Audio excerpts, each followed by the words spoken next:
Mesdames et messieurs, bonjour. Bienvenue dans le cours d'automates programmables industriels. La partie que nous allons faire aujourd'hui sera d'abord une petite introduction personnelle me concernant. Comme ça, vous aurez une idée de à qui vous avez affaire. Ensuite, je vous demanderai à l'inverse que vous me renvoyez pour la semaine prochaine un petit CV personnel. Ainsi, ça me permettra de savoir à qui moi j'ai affaire. Et enfin, je vous inviterai à suivre la vidéo introductive sur les automates programmables en matière de pneumatique. Bon travail. Voilà, je me présente, je m'appelle Pierre-Philippe Hardy, je suis originaire de la région verviétoise, je suis marié, j'ai un enfant, comme vous pouvez voir, j'ai fait des études techniques en électronique au début des années 90.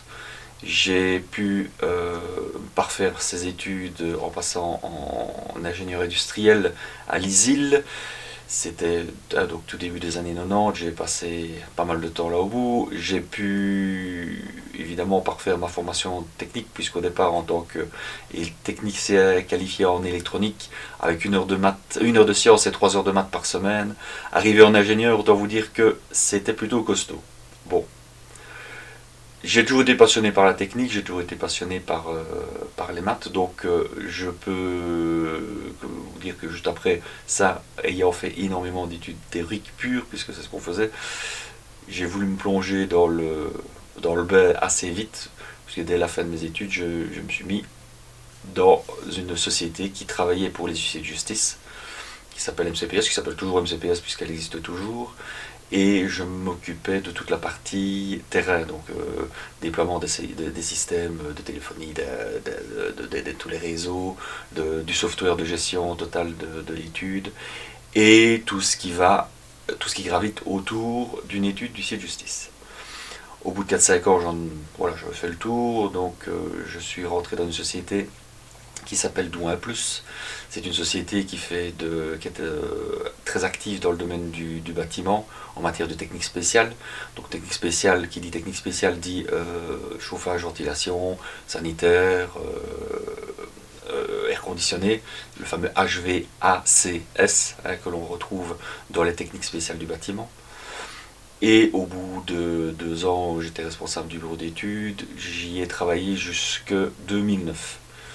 Au début 2009, pour des raisons familiales et personnelles, je suis rentré à l'administration de Liège, où là je suis devenu responsable des bureaux d'études pour la police de Liège, où je m'occupais de tous les bâtiments de A à Z, c'est-à-dire que j'allais du tout début du problème à régler jusqu'à la réalisation du chantier pour régler ce problème. Caméra de surveillance, chauffage, ventilation, électricité, contrôle d'accès. Donc c'était assez vaste comme travail. J'ai eu l'occasion de pouvoir toucher pas mal de choses. Et ce, vraiment de la partie étude à la partie réalisation de l'étude, réalisation du cahier des charges, réalisation du marché public, puis suivi de chantier avec des entrepreneurs, la sélection de l'entrepreneur bien sûr, jusqu'à la réception du bâtiment et puis après entretien du bâtiment. Début 2016, j'ai eu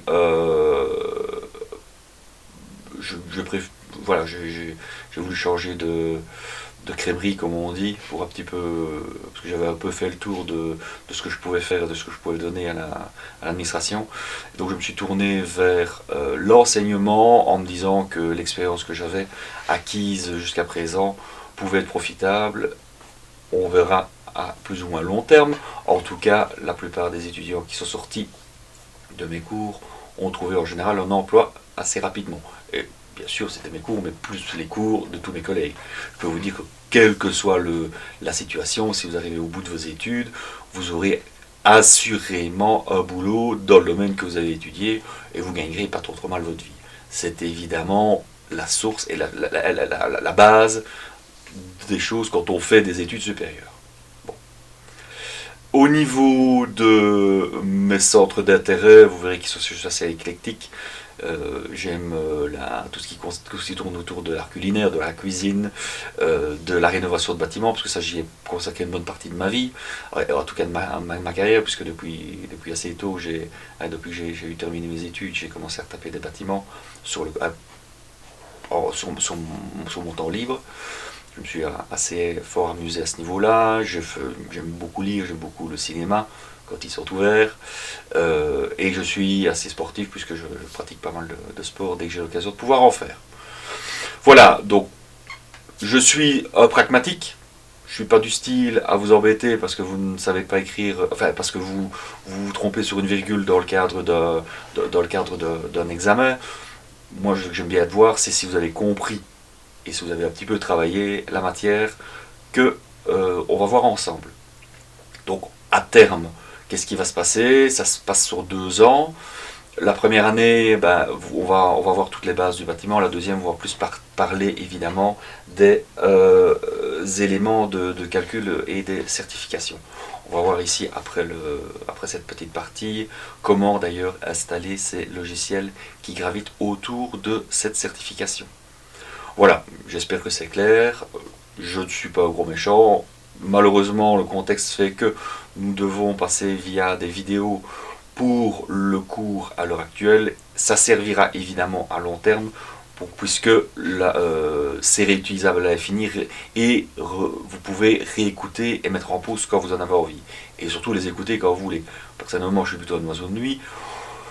Donc j'aime bien ce genre de travail la nuit ou en journée. Enfin, j'ai pas de problème avec ça. Je sais bien qu'il y a certaines personnes qui préféreront travailler la nuit. Donc avec la vidéo en add-on, vous pourrez travailler sur vos cours de manière, enfin quand vous le souhaitez, de manière asynchrone. Voilà. On va passer maintenant à la suite des événements. Donc voilà, ici se termine la vidéo introductive. Je vous demanderai donc pour la semaine prochaine de me faire un petit curriculum vitae comme vous avez pu le voir en début de vidéo.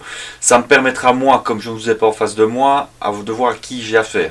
Donc dedans vous marquez un vrai CV comme si vous commenciez, comme si vous vouliez un emploi.